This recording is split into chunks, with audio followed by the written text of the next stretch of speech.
인간의 높은 지혜와 깊은 신앙을 일깨워준 솔로몬 왕의 잠언에 보면 무엇보다 명예롭게 살아가라 하는 권면들이 나옵니다. 사람들은 어떤 직장에서 일하면서도 오직 자기가 받는 급료와 값어치만큼만 일하려는 사람이 있는가 하면 급료는 관계없이 더 열심히 더 일의 보람을 소중히 여기면서 일하는 사람도 있습니다. 전자는 삭을 받는 만큼만 받겠다는 사꾼 인생이고 후자는 명예롭게 살겠다는 소명적 인생이다. 뭐 이렇게 표현할 수 있겠습니다. 우리의 인생은 어떤 인생입니까? 그저 월급 받는 만큼만 돈 벌리는 만큼만 일하는 사람입니까? 아니면 그것과 관계없이 나의 소명대로 살아가고 있습니까? 그것이 바로 청지기의 삶이다. 이럴 수 있겠습니다. 오늘은 2023년도의 마지막 주일입니다. 뭐 노상하는 얘기고 우리 모두가 공감하는 이야기지만 늘 매년 초가 되면 아유 이제 새해가 시작됐네 그렇게 느끼지만 얼마 안 가서 벌써 한 해가 다 갔어 이렇게 생각하는 것이 모든 사람들의 공통적인 특징입니다. 아직도 세월이 느리다 생각하는 건 어린 거고 그냥 속도가 괜찮다 싶으면 젊은 거고 인생이 너무 빠르다 이렇게 느끼는 건 이제 늙어가기 시작하는 상황일 겁니다. 어떤 상황에 처해 있든 한 해가 지나가는 것은 여러 가지 소외를 느끼게 합니다. 아쉬움도 있고 안타까움도 있고 또 보람된 것도 있고 뭐 여러 가지 만감이 교차하겠죠. 그래서 저는 오늘 이 히브리서 1장 말씀을 중심으로 해서 너는 내 아들 이런 제목으로 말씀을 나누려고 합니다. 신약성경 저자들은 그리스도를 증거함에 있어서 거의 공통된 구약성경 본문을 사용합니다. 왜냐하면 거기에 메시아에 대한 이야기들이 예수 그리스도를 설명하는 데 제일 중요했기 때문이죠. 히브리서 기자는 이 점에 있어서 다른 신약성경 저자들과 동일한데 다른 신약성경과 함께 사모적 전승에 또한 서 있다 뭐 이렇게 하는데 뭐 별로 오늘 주제하고는 중요한 그 부분은 아니까 넘기고 그리고 그래서 뭐 나중에는 시편 110편에 있는 멜기세덱의 반차를 쫓아 영원한 대제사장이다 뭐 이런 것까지 나옵니다. 어쨌든 히브리서는 사실은 기자가 누군지 누가 이걸 썼는지 정확히 밝혀지지 않고 본문을 연구해도 우리가 알 수 없어요. 다만 바울이다 하는 설도 있고 바울은 아니다 하는 설도 있습니다. 근데 어차피 그거는 우리가 학자들도 못 알아낸 거는 우리는 못 알아냅니다. 어느 날 갑자기 기도하다가 하나님께서 히브리서 기자는 누가 썼다고 알려주셨다 이런다고 될 일도 아니고 어쨌든 학자들이 2000년 동안 연구해도 안 밝혀진 건 어렵다는 거예요. 밝히기가 어렵다는 거예요. 그러니까 뭐 그거에 우리가 신경을 쓸 건 없고 다만 중요한 건 히브리서라는 거는 여러분 신약 성경에 히브리서가 있다는 게 사실 독특하잖아요. 우리가 히브리서 하면 구약 성경이 있어야 될 이름 같은데 그만큼 구약적인 내용, 즉 유대교적인 이스라엘적인 내용들이 많이 있다. 그다음 굉장히 신앙적인 내용 이런 것들이 많이 있는 성경이다. 이렇게 기억하시면 되겠어요. 어쨌든 오늘 이 본문은 이렇게 말씀하죠. 예수 그리스도가 천사와 달랐다는 것을 인증하기 위해서 히브리 기자는 시편을 이용하여 그리스도가 천사보다 뛰어나다 이러는 거죠. 한편으로 생각하면 뭐 너무너무 당연한 얘기죠. 예수님이 그럼 천사보다 당연하지. 창조주이신 예수님께서 피조물인 천사보다 안 높겠어요? 당연히 높죠. 그럼 말할 필요가 없어요. 그런데 우리가 그렇게 생각하면은 당연하지만 사람이 뭔가 이게 잘못 가기 시작하면 자기는 못 느끼지만 그 우열을 놓치기 시작을 해요. 예를 들면 어떤 경우에도 돈이 사람보다 중요할 수는 없습니다. 근데 여러분 오늘날 같은 이 자본주의 사회에서 돈이 안 중요하겠어요? 중요하죠. 돈 때문에 사람이 죽어도 모른 채 하고 눈 감고 넘어가는 일 많아요. 그렇죠? 그게 죄라는 거예요. 그런 게 죄인 거예요. 진짜. 돈을 우선시해서 사람의 목숨이 죽어가는 것을 그냥 방관하고 내버려두고 오히려 그쪽으로 몰아간다. 그런 경우 많잖아요. 역사에 따지고 보면 많아요. 그런 게 죄인 거예요. 아무리 큰 돈도 한 생명보다 더 귀중할 수 없다라는 거예요. 그런데 세상 많은 사람들이 내가 그 입장에 취해서 그걸 결정할 수 있는 결정권자라면 나는 그 돈을 지키기 위해서 한 생명을 포기하겠어. 사실은 희생시키겠어. 그런 사람 많아요. 많죠. 사실은 그거가 뭐 다수라고 해도 과언이 아니에요. 그게 세상이란 말이에요. 그런데 믿음이 있다는 건 뭘 얘기하냐면 그렇지 않다라고 얘기해야 되는 거죠. 그것이 1조든 10조든 100조든 1000조든 간에 아무리 큰 돈도 한 생명보다 더 귀중하진 않다라는 거예요. 그러니 세상 사람들이 예수 그리스도를 향하여, 그리고 우리 예수 믿는 그리스도인을 향하여 저것들 바보, 저것들 위선자라고 말하는 거죠. 그런데 여러분, 꼭 그리스도인들뿐만 아니라도 도덕교과서에서도 그렇게 말하잖아요. 그렇죠? 또 철학책에서도 역시 또 마찬가지예요. 아닌 것들도 있지만 대부분은 그렇게 말해요. 근데 그렇게 안 살고 있고, 그렇게 안 믿고 있고, 또 그렇게 정말로 생각하지 않는다는 것뿐이에요. 근데 예수님께서 천사보다 더 귀중한 분이다, 뛰어난 분이다, 이렇게 설명을 하죠. 하나님께서 선지자들을 보내셔서 말씀을 선포하시면서 종말에는 하나님의 본체 형상이신 아들을 보내사 능력의 말씀을 선포케 하셨다라고 하는 거죠.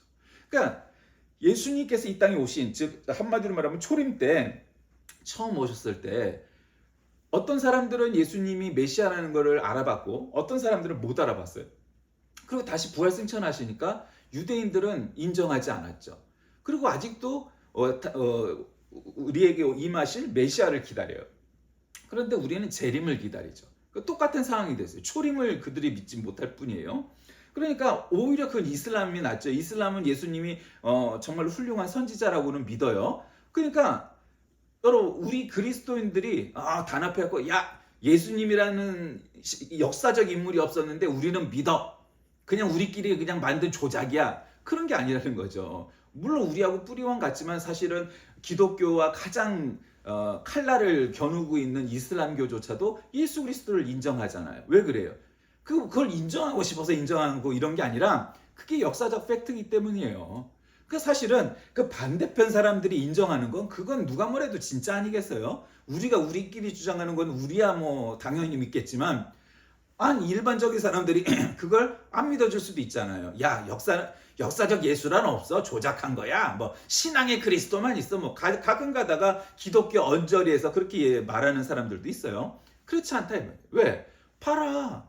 우리를 가장 적대시하는 이슬람조차도 예수 그리스도의 역사적 진실을 인정한다. 그러니까 안 그러면 저들이 인정하겠냐? 예수를 싹 지워버리는 게 그들도 속편했을 텐데. 그러면 이슬람교를 갖다가 전도하고 증거하기가 훨씬 편했을 텐데 왜 예수라는 존재를 인정하느냐?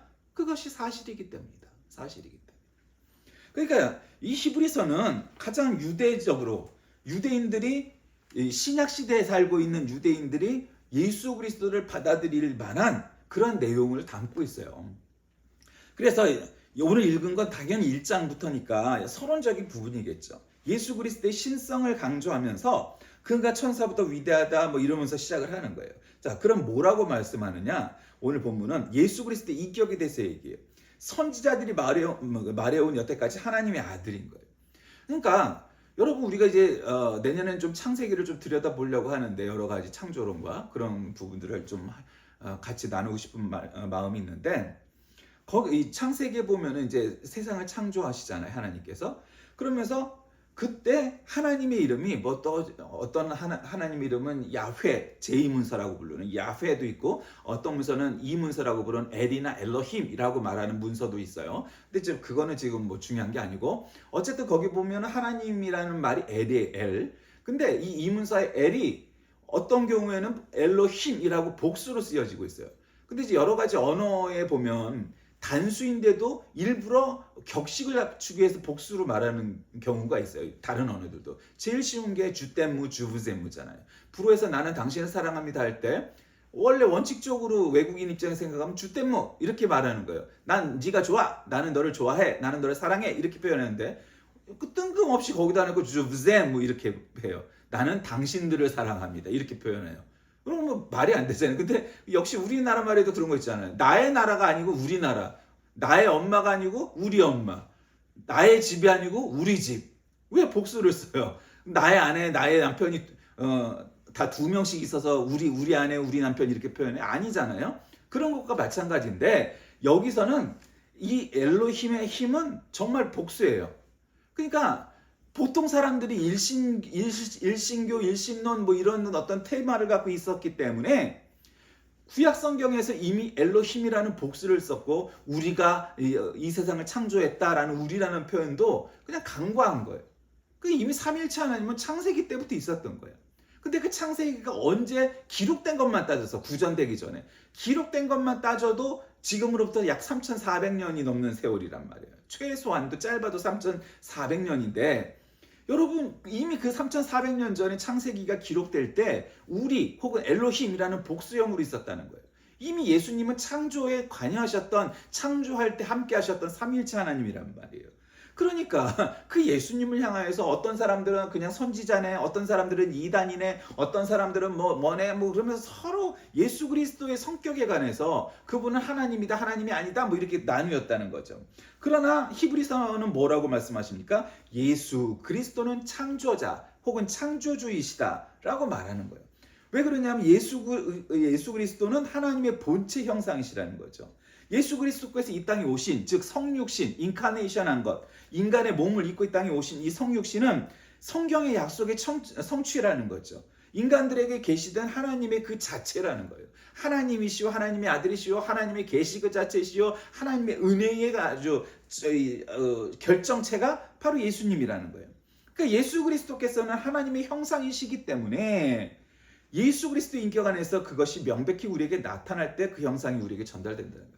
한마디로 말씀드리면 하나님이 계셨는데 사람들이 보이지 않는 하나님을 어떻게 믿느냐 뭐 이렇게 말하는 사람도 있잖아요. 그 오늘날에도 모든 인간들의 공통점 아니에요. 난 눈으로 안 봐서 난 못 믿어. 뭐 이런 자들이 있잖아요. 눈에 안 보이는 세상에 얼마나 많은데 정말로 소중한 것들, 정말로 귀중한 것들은 눈에 안 보이는 게 많아요. 여러분 돈은 눈에 보여서 믿어요? 돈이 뭐 지폐가 보이니까 그게 돈인가요? 진짜 부자들은 보이지도 않는 돈을 갖고 있는 사람들이잖아요. 그렇죠? 보이는 돈을 갖고 있는 건 그거는 뭘 사기 위해서 필요한 매개지. 여러분 1조라는 현금을 본 적이 있어요? 저는 본 적이 없어요. 뭐 영화에서나 봤을까? 실제로 본 적 없어요. 그래도 1조란 돈이 있잖아요. 근데 그 1조라는 돈을 눈으로 안 보이니까 1조라는 돈은 없나요? 안 그런 거예요. 여러분 우리가 숨을 쉴 때 산소라는 것을 들이마셔서 숨을 쉰다는 걸 알아요? 근데 우리가 산소를 본 적 있어요? 없어요. 근데 우리가 초등학교 시절에 과산화수소, 이산화망간 그래갖고 그거를 합치면은 산소가 발생하고 우리 실험해봤잖아요, 그렇죠? 요즘은 안 하나? 우리 때는 그런 거 했었는데 그거 왜 해요? 산소가 발생한다는 거를 배워요. 그래서 우리가 그 산소를 숨을 쉬어갖고 살아가고 있다는 걸 알게 되는 거죠. 이산화탄소를 내뿜고.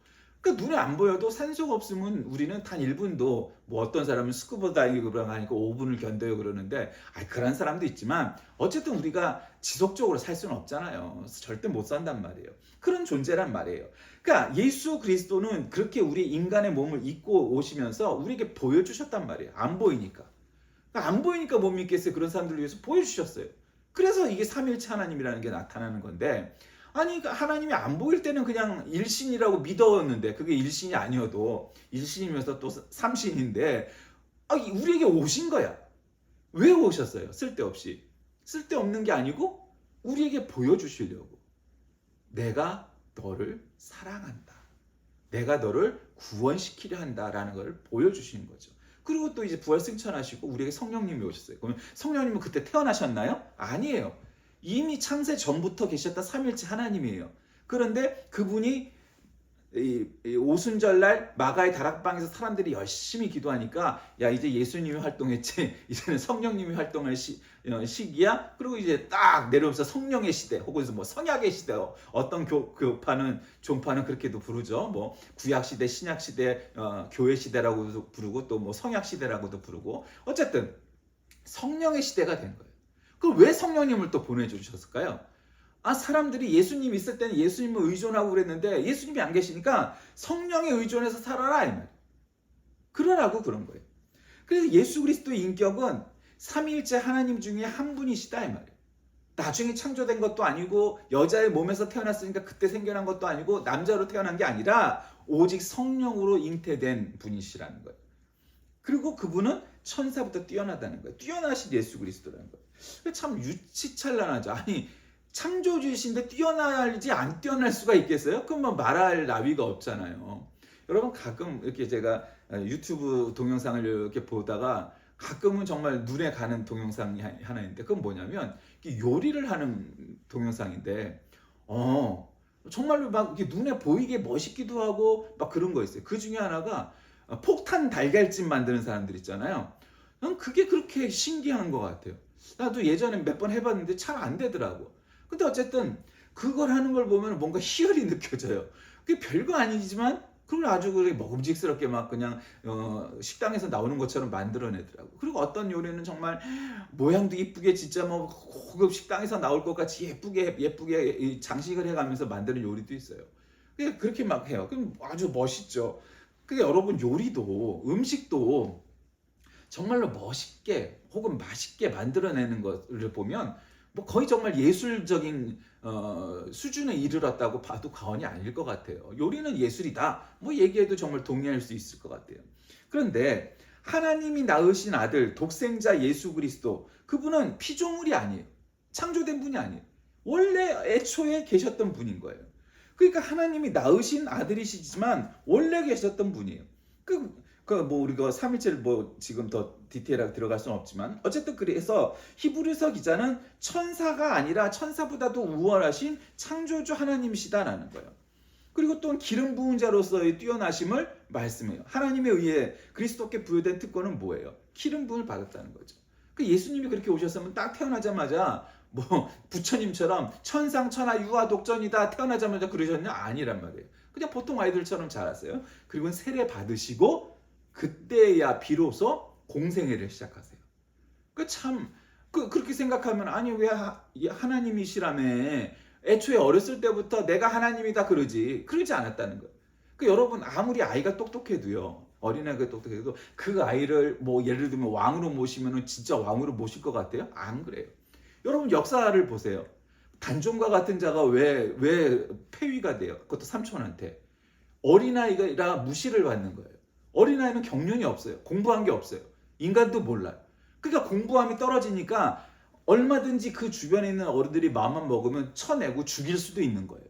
그러니까 안 된단 말이에요. 훈련을 받고 공부를 해서 지혜로워지고 경험도 쌓고 그래야 왕 노릇도 할 수 있는 거예요. 왕도. 너무 어리면은 그게 말만 왕이지 그 뒤에서 뭐 대비가 뭐 대왕 대비가 아니면은 뭐 외척이 누가 실제로 왕이지 왕이 아닌 거 우리 역사에서 많이 보잖아요. 드라마 영화에서도 너무 많이 보고. 그러니까 예수님도 훈련을 그냥 아주 차곡차곡 받으신 거예요. 내가 하나님이고 하나님의 아들이니까 내가 그냥 태어나자마자 나는 왕 노릇하고 나는 하나님 노릇하고 그럴래. 그러지 않으셨다는 거예요. 다 공부하셨어요. 우리 요즘 시대로 말하면 교회에서 공부하시고 성전에서 시나고그 가서 공부도 하시고 율법도 읽으시고 기도도 하시고 그리고 세례 요한에게 세례도 받으시고 다 끝난데 30년 동안 그렇게 훈련을 받으시고 3년 동안 활동하신 거예요. 여러분 그걸 보면서 참 우리가 인간이 얼마나 자라기에 시간이 멀어요. 공부하고 뭐 이러는 것도 한참 걸리잖아요. 인간은 발로 서서 걷는 것도 1년 가까이 걸리고요. 또 정말 인간 노릇하려고 그러면은 뭐 고등학교까지 나왔다 칩시다. 뭐 요즘은 거의 대학을 가지만 고등학교만 나오는 것도 20년이 걸려요. 대학 나오는 것도 20년이 넘게 걸려요. 그래야 그때야 비로소 인간 노릇하고 벌어서 먹고 살 수가 있는 거예요. 자립하고. 그전에는 안 돼요. 부모의 그 울타리에서 밥도 먹여주고 옷도 입혀주고 공부도 시켜주고 해야 비로소 그때가 되면 이제 인간 노릇을 할 수 있게 되는 거예요. 얼마나 이게 세월이 오래 걸려요. 그런데 이거 보세요. 예수님은요 공생애를 시작하시려고 30년을 그렇게 사신 거예요. 그 뜻이 뭐겠어요? 그러니까 정말 인간 노릇하기 예수님도 30년이 걸리는데 네가 그런 거예요. 물론 그 전에 뭐 10대 때도 막 아주 뭐 세계적인 뭐를 하고 그런 사람도 있죠. 없다는 게 아니에요. 그러나 훈련 받기 위해서 그만한 과정이 필요하다는 거예요. 그 사람마다 어떤 사람은 한 20년 걸린 사람도 있고 30년 걸린 사람도 있고 더 걸린 사람도 있을 수 있겠죠. 어쨌거나 기름 부음을 받으셨어요. 30살에야 비로소 기름 부음을 받으시고 그때부터 활동하신 게 예수님이라는 거죠. 그래서 그분이 어떤 일을 하셨어요? 천상의 사역을 하셨어요. 참 이런 게 우리가 천상의 목소리 뭐 이런 말 있잖아요. 그 천상이라는 게 뭐예요? 하늘이라는 얘기잖아요. 하늘 위라는 말이잖아요. 정확히.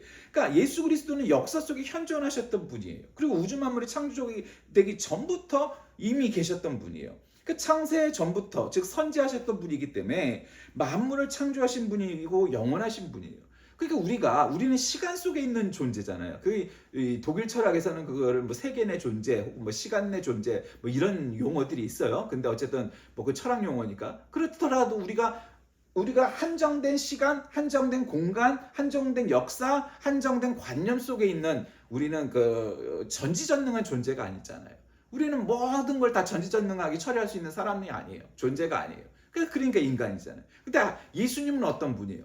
그렇게 세계 내 존재, 시간 내 존재, 공간 내 존재가 아니라 그거를 초월하신 분이에요.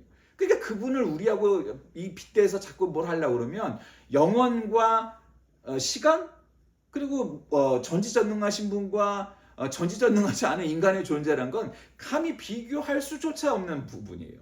그래서 예수님이 우리에게 오신 거예요. 그러니까 우리는 무능력자고 우리는 유한자예요. 그러니까 무한자이시고 창조주이신 예수님께서 하나님께서 우리에게 오셔서 봐봐 너희들은 유한자야. 너희들은 한계가 있는 존재야. 뭘 되게 잘하는 것 같고 뭐가 정말 능력이 있는 것 같고 그럴 때도 있지만 아닐 때도 있잖아. 봐봐. 세상에서 제일 똑똑하다는 놈도 지가 어리석어서 무너지는 경우 있잖아. 이 나라 최고의 부자일지라도 그 돈으로 해결할 수 없는 일이 있잖아. 우리나라에서 정말 힘이 가장 센 권력자 왕이고 대통령이라도 지 맘대로 못해. 요즘 우리나라 대통령도 서울을 못 돌아다니잖아. 외출 한번 하면 외국 아니면 대구만 가. 왜 그래요? 다른 데 가면 돌맞게 생겼으니까 서울을 못 돌아다녀. 가면 대구 아니면은 외국을 가. 그래야 외출을 할 수 있으니까. 얼마나 불쌍해요. 근데 그래도 못 고치잖아요. 그냥 그렇게 살다 죽어야 되니까. 그러니까 그를 한계를 본인이 인식을 못해. 뭐가 문제인지 몰라. 그게 인간이란 말이에요. 그게. 그러니까 예수 그리스도께서는 천상에 사역하셨는데 그분은 영원하신 분이에요.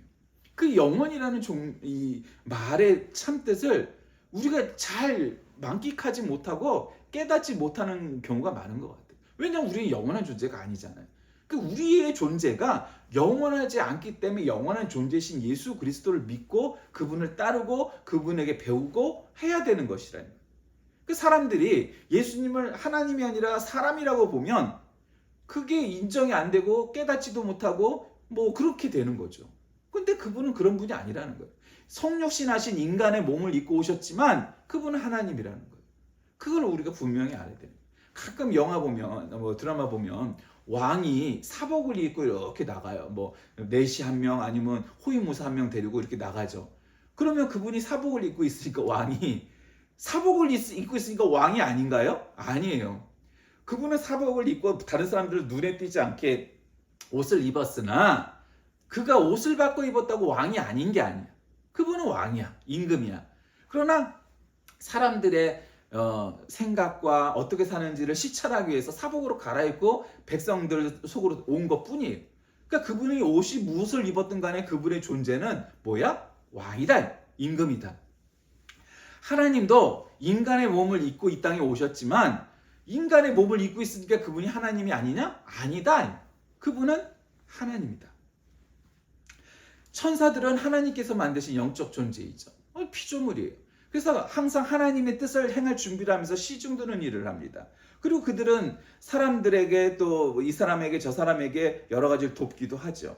그러니까 어쨌든 성경은 성도들에 대한 천사들의 광범위한 봉사 사역을 보여주기도 합니다. 어쨌든 천사의 수준이 아니다. 그리고 무슨 사람들 중에 뛰어난, 그러니까 여기서 뛰어난 건 믿음이 뛰어난 사람들, 예를 들면 예언자 혹은 선지자, 뭐 이런 사람들, 사도들, 그런 사람들과도 비교할 수 있는 수준의 사람이 아니다. 우리가 요즘 흔히 말하는 신계다 이런 말을 하죠. 인간계의 존재가 아니다. 어떤 사람이 운동을 너무 잘하면 그 선수는 인간계가 아니야 신계에 다가는 선수야 뭐 이렇게 말을 하지만 뭐 그에 찬사를 하려고 그러는 거지 뭐 실제로 그런 건 아니죠. 그만큼 뛰어난 인물이다라는 것을 우리가 표현하려고 하는 거지만 정말 신계에 있는 분은 누구밖에 없어요. 그건 하나님밖에 없어요. 성부, 성자, 성령 이 세 분의 하나님, 그러면서 한 분이신 이 삼일체 하나님만이 이 유일하게 신계, 물론 천사들도 신계에 속해 있죠. 거기서 사니까 한마디로. 그러나 어쨌든 신은 아니다. 인간은 신계에 다다를 수 없죠. 우리는 인간계에 있으니까. 그게 제한적이다 이 말이에요. 그래 그렇게 살아가고 있는 거예요. 그런데 여기서 중요한 건 뭐냐? 하나님께서 오늘 이제 이 본문 말씀을 통하여서 이제 말씀하시잖아요. 너는 내 아들이다. 이렇게 말씀하시는 거예요. 여러분 그게 정말 중요한 겁니다. 5절에 보니까 어느 때 천사 중 누구에게 너는 내 아들이라 오늘 내가 너를 낳았다 하셨으며 또다시 나에게 그게 아버지가 되고 그는 내게 아들이 되리라 하였느냐. 이렇게 나오잖아요. 천사는 하나님의 아들이 아니라는 거예요. 하나님의 종이다 이 말이야. 한마디로 신하다 이 말이야. 아들이 아니다. 그 말은 뭐예요? 예수님만이 하나님이시고 예수님만이 하나님의 독생자 아들이다 이 말이야. 그냥 예수님만이 그러신 거예요. 어느 누구도 내가 뭐 하나님, 근데 우리나라에 하나님 예수님 많잖아요. 그렇죠? 자칭 하나님 예수님이 몇 명이라더라 뭐 통계마다 조금씩 다르지만 재림 예수도 수십 명 있어요. 우리나라에. 우리는 복받은 나라야. 재림 예수만 수십 명이야. 그렇게 생각해야 되나요? 재림 예수는 한 분이세요. 근데 왜 수십 명일까요? 다 가짜란 소리죠. 다 가짜란 거예요. 그러니까 하나님께서는 예수님이 항상 너는 내 아들이라 오늘날 내가 너를 낳았다 말씀하는 거예요. 여러분 여기에 모든 게 담겨져 있어요. 오직 예수님만이 내 아들이다 인정한 거예요. 내가 너를 낳았다. 그 이야기는 뭐겠어요? 여러분 그거 되게 중요해요. 물론 때로는 왕권 때문에 아버지 왕이 아들을 왕세자에게 왕위를 물려줄 때 굉장히 어렵고 정말 혹독한 분도 있어요. 그 역대 임금들을 보면. 그러나 대부분은 왜 그렇게 하겠어요? 그거를 통해서 좀 더 좋은 왕을 만들기 위해서 하기도 하고 뭐 그래요. 그런데 하나님께서는 예수님에게 그 정도 수준의 아버지가 아니라 전권을 주고 아버지와 똑같은 역할을 할 수 있는 권한도 주고 그렇게 낳은 아들이라는 거예요. 그래서 그 예수님을 우리에게 주셨기 때문에 너는 내 아들이, 내가 너를 낳았다 말씀하시는 거예요. 그러니까 마찬가지로 우리가 그 예수님을 믿으면 어떻게 되느냐?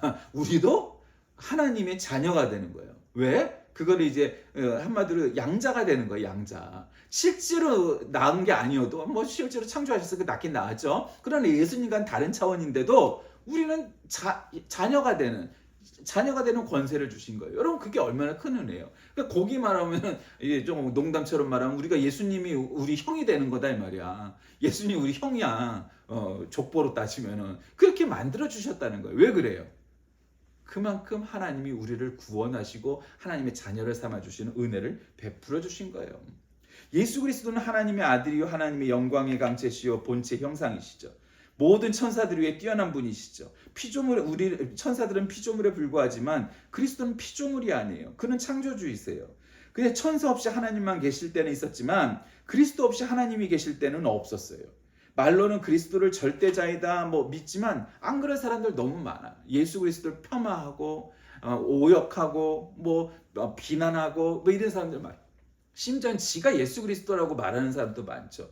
우리는 오늘 히브리서 1장 말씀을 중심으로 해서 너는 내 아들이라 선포하신 예수 그리스도만이 우리에게 유일한 구세주이시요 우리에게 참된 메시아 구세주이시란 것을 믿으면서 정말 올 한 해 우리가 정말로 예수 그리스도를 통하여서 예수 그리스도와 연합하고 예수 그리스도를 제대로 영접하고 예수 그리스도와 동행하는 삶을 살았는가 되돌아보시면서 날마다 정말로 하나님의 유일하신 독생자이신 예수 그리스도를 통하여서 그분과 함께 동행하고 그래서 어떤 상황 속에서도 그분과 함께하는 저와 여러분 다 되시길 주의 이름으로 간절히 기도하겠습니다. 살아계신 하나님, 오늘 우리는 너는 내 아들이라 할 만한 분이 예수 그리스도밖에 없음을 다시금 되새깁니다. 그래서 우리는 예수님만이 우리의 구세주이시고 우리들의 영원한 정말 하나님이심을 고백합니다. 예수님 때문에 예수님으로 인하여 예수님만으로 삶을 살아갈 수 있는 우리 모두가 되게 하여 주옵소서. 예수님의 이름으로 간절히 기도드립니다. 아멘.